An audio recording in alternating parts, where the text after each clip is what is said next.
Today we're going to talk about how to sketch the graph of a polynomial function. What I'm going to do is I'm going to go through the steps with you. We're going to list them out. They're going to mostly match what you're going to see as your instructions in your book. This is the way that I want you to do them. This is the way that I'm going to lead you through one of these problems on a quiz or a test. So the first thing you're going to do, the first thing that you have to do is determine the end behavior. We talked about how to do that yesterday.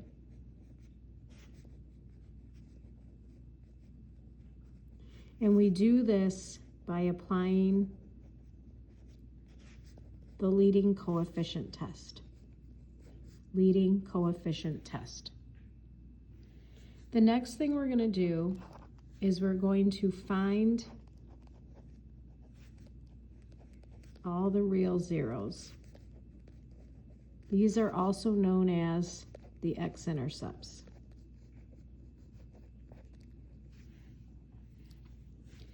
The third thing we're going to do, this is the one that you don't understand or know how to do yet, is to plot sufficient points. The word sufficient means just enough. It's enough to get by. Oh, it's sufficient, it's enough. Okay, we're going to talk about that when we get to it. And then finally is to draw a smooth, remember I talked about this yesterday in class, continuous curve.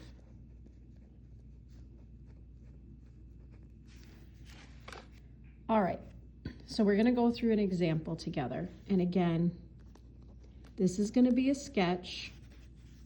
It's not going to be perfect.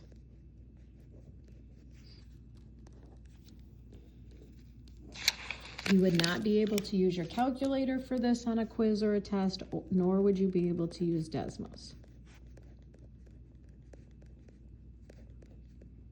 All right, there we go. Whoops, this should be a 3, not a 2. Sorry. All right. So our very first job is to determine the end behavior.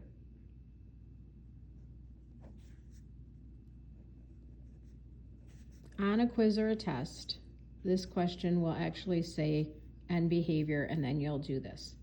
So applying the leading coefficient test, we look for the leading coefficient, or the leading term, which is this guy because he has the highest degree. Since he is negative, we're going to be going down to the right. And since he is even, we're also going down to the left. So this falls left and right. Remember yesterday I told you in class that we don't write really beautiful statements because this is just part of the process of graphing these. The next thing we're going to do is we're going to find the zeros. So we're going to find the x-intercepts by taking the function and setting it equal to 0. Word of caution, you are always going to have to factor these. A lot of us struggle with factoring, so this might be difficult for you. So I'm going to factor out a negative x to the third. That's going to leave me with an x minus 3 inside. I just did the backwards distributive property. I did GCF. They both contain an x squared. I took out a negative. It's not necessary to take out a negative, but that's why this became positive and that became negative. Now we're going to take each of those factors, set them equal to 0. This is the zero product property. We're going to solve each of these baby equations, and these become, dividing by -1 here, taking the cube root, and these become my zeros. The third step here is to plot sufficient points. Now, for sufficient points, as I said before, the word sufficient means just enough. I don't know how many I need until I put on my graph what I have here. So I'm going to sketch what I have here, make an XY coordinate plane. I'm going to put on my zeros. So x is 0, x is 3. I know by my end behavior that what's going to happen at the ends of my graph is I'm going to be going down to the left and down to the right. Let's talk about that for a second. So I know over here I'm going to be going down, and I know over here I'm going to be going down. Now the over here to the left part, that left-hand behavior happens from the most left x-intercept. So that's actually coming from this x-intercept and going down like that. The most right-hand behavior is doing the same thing from the most right-hand x-intercept. And you'll notice here I'm using pencil because I'm going to erase all this in a second. But I know that from here it's going to come down and it's going to keep going down. It's not going to change directions and pass back over the x-axis because I'd have another x-intercept. Same thing over here.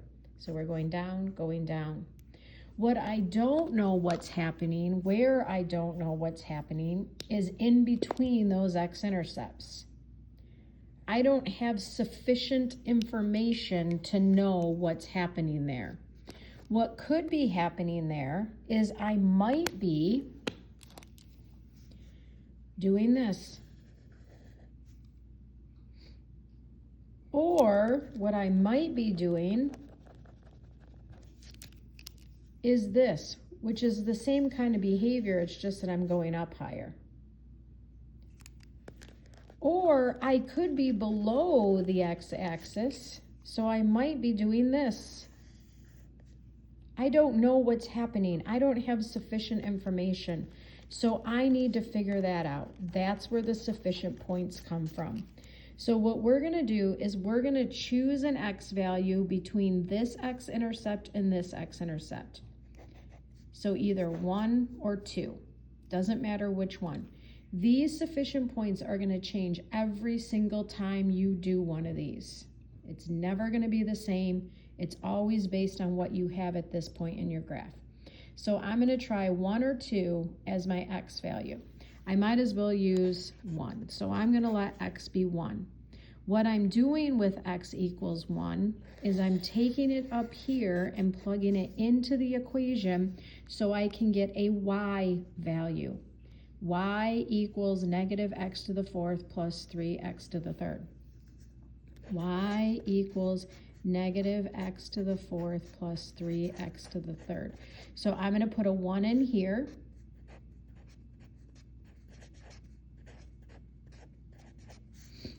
This is only squaring the 1. It's not squaring the negative. So it's only taking 1 to the 4th, not the negative 1 to the 4th. 1 to the 4th is 1, and then we're going to take the opposite of it. 1 to the 3rd is 1 times 3 is 3. So this ends up being 2.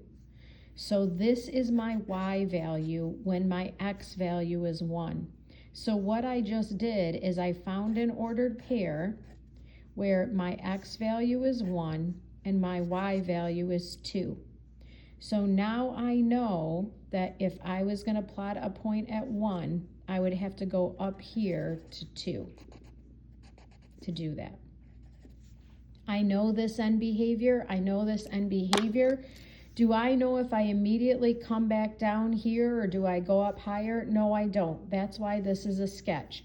That's why you have to have all this work so I can follow your work to your graph. So I'm just going to make a smooth curve here, pick up these x-intercepts, and there is my graph. Erase all these pencil marks so it's a little neater. And there it is. So that's what you're going to do each time. Find the end behavior, find the zeros, decide on and plot sufficient points, sketch the graph. Let's do one more.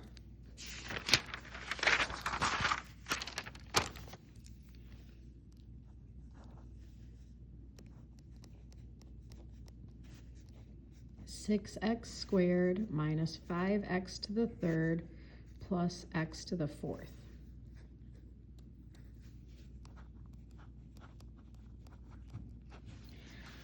All right, so the very first thing I'm going to do, this is not in standard form with the leading coefficient first. I just think it's easier to work with it that way, so I'm going to rewrite it in standard form. So we're going to have x to the 4th minus 5x to the 3rd plus 6x squared. Then I'm going to apply the leading coefficient test to determine the end behavior. So my leading coefficient is positive, so the right-hand side is going up, and its exponent is even, so the left-hand side is doing the same thing. Then I'm going to find my zeros, so I'm going to take that function and set it equal to 0 and solve it. I'm going to have to factor it. First, I'm going to look for a GCF in all three terms. There's an x squared, so I'm going to take that x squared out. Then I'm going to factor that trinomial that's left.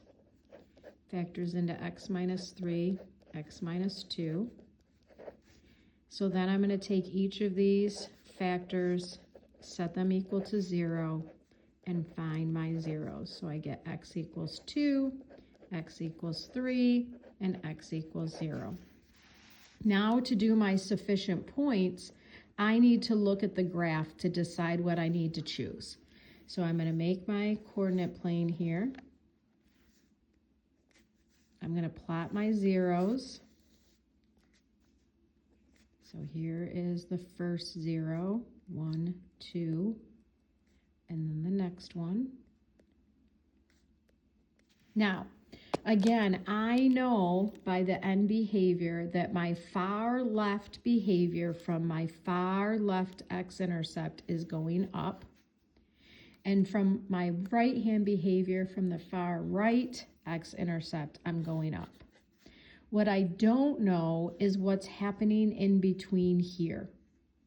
I don't know what's happening from here to here, so I don't know what's happening from 0 to 1, and I don't know what's happening from here to here, from 2 to 3.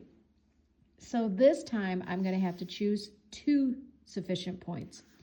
One in this interval of numbers from 1 to 2, and the other one in this interval of numbers from 2 to 3. So from 1 to 2, I'm going to pick 1. So I'm going to let x equal 1. And I'm going to go ahead and plug that in to that equation right there. Or if you wanted to, it's often much easier to put it in its factored form. This is the same as this one up here.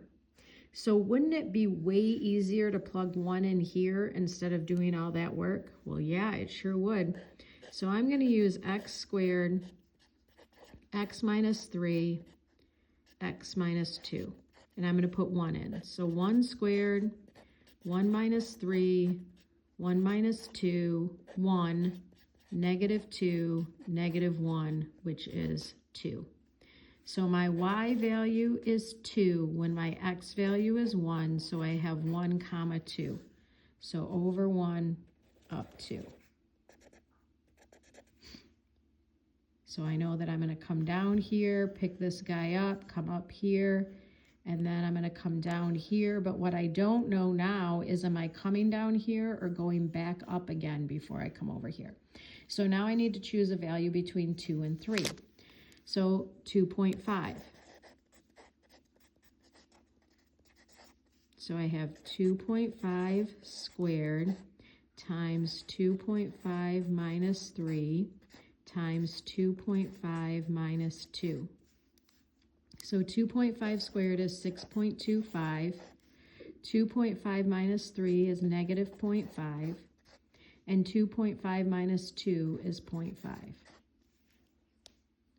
So then this ends up being 6.25 times negative 2.5. Nope, times negative 0.25. I don't have my calculator, so I'm kind of estimating these. So I think this ends up being, let's see,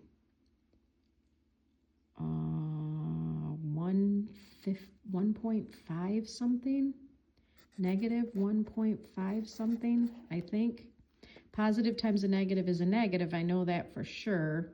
And then a quarter of that is around that. I don't know if that's exact, but. So when my x value is 2.5, my y value is a negative something, negative 1 point something. So 2.5 is somewhere down here. Then I'm going to pick up my pen and draw a nice smooth curve. Make sure you're curving through these points and we are not making cusps like we talked about yesterday in class. For today's assignment, you're going to do page 133 and you're going to do numbers 71 through 79, odds.